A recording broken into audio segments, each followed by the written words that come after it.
எனக்குள் நீ இருந்தால் அது தவறே இல்லை.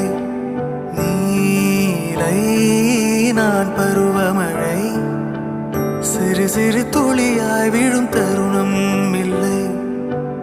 ஆழியில் இருந்து அலசி இழுத்தேனே, அடைக்கலம் அமைக்க தகுந்தவன் தானே.